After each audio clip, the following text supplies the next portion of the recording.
여러분 안녕하세요, 롱장입니다.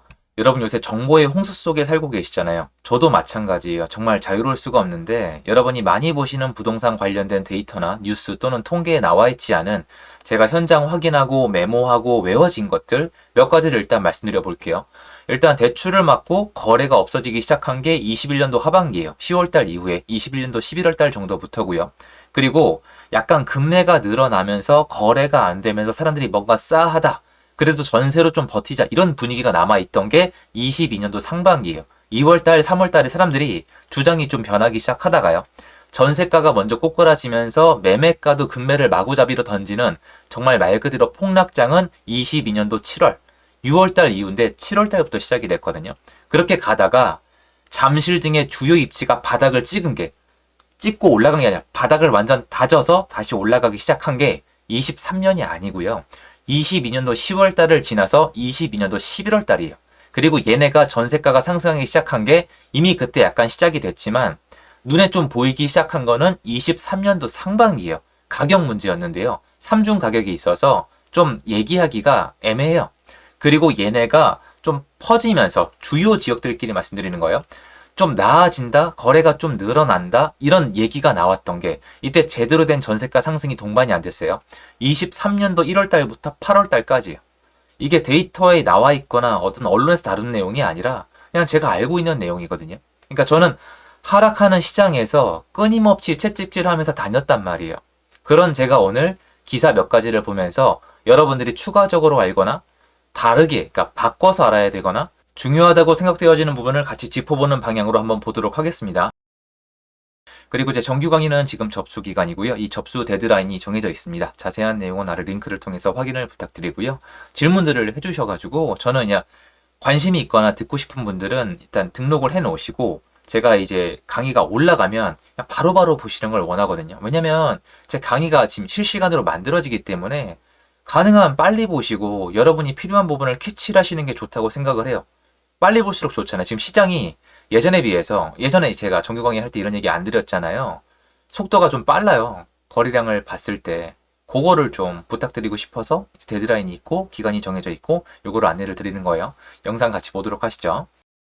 일단 우리가 눈여겨봐야 되는 점은요. 이런 기사가 나오고 있다는 팩트예요. 서울 집값 상승세 하반기에 수도권 확산, 내년 집값 폭등 가능성 이런 얘기는 지난 2년 동안에 함부로 할 수 있는 얘기가 아니었거든요. 그런데 한두 개가 아니에요. 이 폭등이란 단어가 쉽게 쓸 수 있는 단어가 아니잖아요.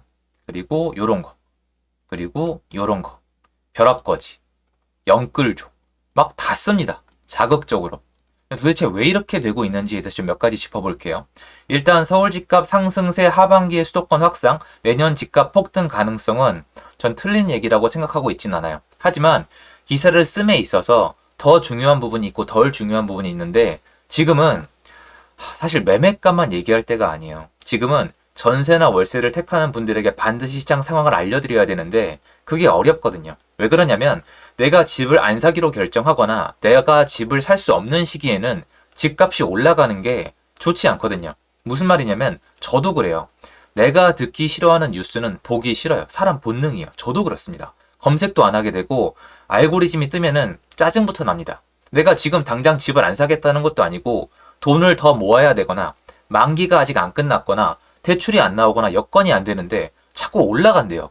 그럼 듣기 싫고 내려간다는 얘기가 듣고 싶은데 지금 전세입자랑 월세입자분들 입장에서는 조금 중요한 결정을 해야 되는 시기가 다가오고 있는데 거기에 대해서는 사람들이 잘 알려주고 있지 않은 것 같아요. 이게 상승하는 이유 자체가 전월세의 불안정 때문에 나오는 거기 때문에 일단은 전세가 폭등 가능도 넣어야 돼요. 월세가는 이미 폭등했어요. 월세는 한국에서 이 정도 많이 올랐기 때문에 전세가가 상승을 하면서 매매가에 자극을 줄 수 있다. 이 정도 표현이면 되지 않을까 싶고요. 폭등이라고 하기에는 지금 전세 시장을 보면 폭등이 가능하지만 매매 가격만 놓고 보고 뭐 소비자 물가나 아니면 물가 상승분이나 이렇게 유동성을 따져봤을 때는 사실 부동산 시장이 지난 정권만큼 많이 올라가기는 쉽지 않아요. 근데 이게 맞은 적이 없는 게 이게 왜 안 맞는지 말씀을 드릴게요. 사람들이 집을 살 때 안 사다가 몰려서 사면은 이게 폭등이 나오거든요. 그런데 이거를 지금 역사적으로 단 한 번도 없는 시장을 만들어 놨어요. 2년 반 동안 사람들이 집을 안 샀어요. 평균량의 반의 반, 반에 반에 반을 사는 기간이 2년 반이라는 건 한국이 반쯤 망했다는 건데 안 망했었거든요. 강제로 못 사게 한 거예요. 그래서 이제 집을 못 지어요. 이미 다 이건 증명이 됐잖아요. 근데 이분들이 몰려 사게 되면은 이건 어쩔 수 없이 거품이 만들어지는데 그게 예전만큼 못 올라갈 거라고 제가 얘기하는 거는 정상적인 데이터를 근거로 하는 거거든요. 그래서 사람들이 어느 정도 돈이 있어야 살 거 아니에요. 대출이 나오든 말든. 저도 그 생각을 하거든요. 그거에 따르면은 올라갈 수 있는 폭이 막 폭등이다 하기엔 애매한데 제가 말을 못 하겠는 게 일단 시중에 돈은 많아요. 우리가 지금 관심이 없어서 그렇지 되게 많아요. 근데 얘네가 은행에서 나와서 다른 계좌에서 나와서 부동산으로 오는데 한꺼번에 몰리면은 이게 어디까지 매매가에 영향을 미칠 수 있는지는 신의 영역이에요. 그래서 이 기사가 내용이 나쁘다 틀리다가 아니라 좀 다른 관점도 필요하다는 거예요. 이 상승은 전세가가 야기시킬 것이고 그 전세가는 월세가로부터 왔으며 사실 이 폭등이라기보다는 상승에 무게점을 둬야 되는데 거래가 너무 제한돼 있었고 대기 수요가 많기 때문에 그 부분에서 폭등과 같은 모습이 나올 가능성이 있다라고 좀 말씀을 드리고 싶어요. 전 이렇게 좀 제가 나름대로 좀 다르게 보거든요. 그리고 이런 거 연속적으로 나오고 있는 거예요. 근데 이게 문제가 얘네가 메인 기사로 나가고 있는데 이것 때문에 사람들이 또 움직일 수가 있어요. 지금 움직이는 수요가 여기에 영향을 받거든요. 왜냐면 계약 만기들이 다가오세요. 월세로 살고 있는데 전세로 살고 있는데 계약 만기가 다가오시거나 실제로 이제 신혼부부가 밖으로 나오시는데 전세로 할지 매매로 할지 월세 너무 비싸니까 또 빌라로 가려니까 빌라 자체가 무서우니까 차라리 부모님한테 말씀을 드리고 매매를 고민하시는 분들이 조금씩 늘어가고 있는 시점이거든요. 그리고 이제 특례 대출 같은 것도 몇 개 있고 해가지고 이런 기사들 자체도 시장에 영향을 미칠 수가 있어요. 근데 기사 그대로 받아들이시면 안 되는데 이 안에 근거가 틀린 건 아니에요. 그리고 이제 와서 이제 약간 의견들이 이렇게 나오시는 건 저는 좀 애매하다고 생각을 해요. 이거는 진작에 알 수 있는 내용이잖아요. 이때 주택 공급량이 부족하다는 건 옛날부터 알고 있던 사실인데 그때는 틀리고 지금은 맞다는 거는 전 이상하다고 생각을 합니다. 다만 이 기자님이나 이 기관들이 그런 태도를 취했다는 뜻은 아니에요. 자, 그리고 가격 방어 든든 황금성 강점 대단지 아파트 나홀로 상승이죠. 이게 지금까진 그럴 수도 있어요. 주요 지역, 주요 단지는 이럴 수도 있습니다. 그런데 간단히 한번 생각을 해보죠. 대단지 아파트가 나홀로 상승을 하긴 하는데 다주택자가 늘지는 못했고 전세 공급자는 줄어들어 왔는데 대단지 아파트에서 전세로 살고 있던 분들이 더 이상 전세를 못 구하면 어떻게 될까요? 그렇잖아요. 대단지 아파트인데 동네를 그럼 옮겨요? 애들 학교를 강제로 이사합니까? 아니죠. 대단지에 살고 있다가 어쩔 수 없이 재계약이 안 되거나 집을 못 구한 분들은 인근에 있는 아파트 단지로 퍼지게 돼 있거든요. 이거 이미 지금 송파에서 벌어지고 있습니다. 한번 여러분이 나중에 데이터를 봐주세요. 지금은 수요가 너무 없고 살 사람이 없어서 인기가 많고 그나마 금매가 적은 단지 위주로 거래가 되면서 가격이 올라갔고 금매가 좀 있던 지역은 거래량은 남았는데 가격이 못 올라간 건데 이게 전월세 시장이 좀 버텨줬기 때문인데요. 이것도 제한적이에요. 즉 지금까지는 이랬지만 이 다음 시장을 볼 줄 알아야 돼요. 이거는 지금까지의 현상에 불과하고요. 얘네가 앞으로 점차 퍼질 거고 거래량을 통해서 이게 확인이 가능하실 거예요. 저도 이걸 굉장히 중점적으로 보고 있고 지금 시장에서 엄청 중요한 점입니다. 이건 제가 앞으로 점차 추가적으로 영상에서 다뤄보도록 하겠습니다. 그리고 요거죠.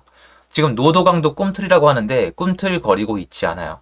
특히 주공아파트는 오히려 더 내려가고 있는 아파트도 남아 있습니다. 왜 그러냐면 투자자가 많았으니까. 금매는 많은데 수요는 없으니까. 여기 역시도 전세가가 앞으로의 운명을 좌지우지할 건데 노도강 중에서 좀 쉽게 이해하시라고 막 20층 넘는 거 실거주하기 좀 괜찮은 아파트들 중에서 일부가 거래가 되면서 약간 바닥을 찍고 꿈틀하는 모습이 나왔다는 거지 아직 노도강까지 사람이 가 있진 않아요.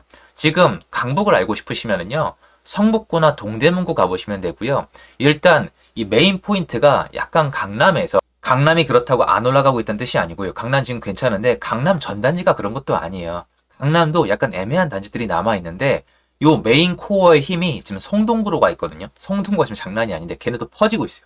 그러면서 동대문구 또는 더 위에 성북구 이쪽으로 점차 퍼지고 있는 모습인데 이것도 현장에 안 나가시면 파악이 좀 어렵습니다. 그 다음에는 노드강으로 가겠죠. 그래서 아직 다룰 필요까지는 없습니다. 이거는 시간이 지나면서 점차 제가 말씀드리면 되겠는데요. 이런 기사들이 나오더라도 저랑 같이 보시면서 좀 솔팅을 하시고 나한테 맞게 해석을 해서 나한테 이득이 되는 방향으로 끌어들여야 돼요. 지금은 진짜 각자 도생이거든요. 누가 팩트를 알려주는 것도 아니고 여러분 대신 현장에 나가주는 것도 아니고. 근데 저는 제일 시장의 큰 문제가 지금 이제는 전세 시장이라고 생각을 해요. 그 다음이 신규 공급이라고 생각을 해요. 정부 입장에서는 아마 신규 공급이 더 큰 불이 아닐까 싶거든요. 신규 공급에 빨간불이 들어올 때가 선거 기간이어가지고. 근데 그건 이제 제가 알 길이 없죠. 그래서 앞으로도 시장에서 살아남기 위해서 어떤 언론의 기사나 컨텐츠가 나오더라도 잘 해석할 수 있도록 노력을 해야 되겠다. 이런 취지에서 영상을 만들어 봤습니다. 도움 되었으면 좋겠고요. 영상 끝까지 봐주셔서 감사합니다. 좋은 하루 되십시오.